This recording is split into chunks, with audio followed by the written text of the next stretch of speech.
Hello अरे आई से दया दादी से माया मोला बड़ मुश्किल अरे पटके फुरी हरे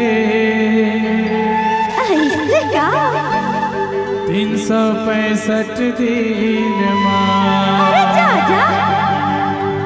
अड़बड़ दिन लगाए वो अपन खूबसूरती खमन कर थचकारे।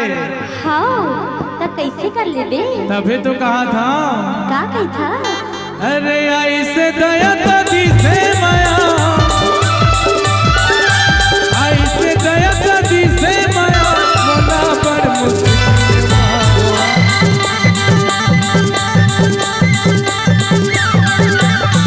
अरे पटके भूरी हरे 365 दिन भूरी हरे 365 दिन मारे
चर्चा करे तो खर्चा पाए जगह कर दिल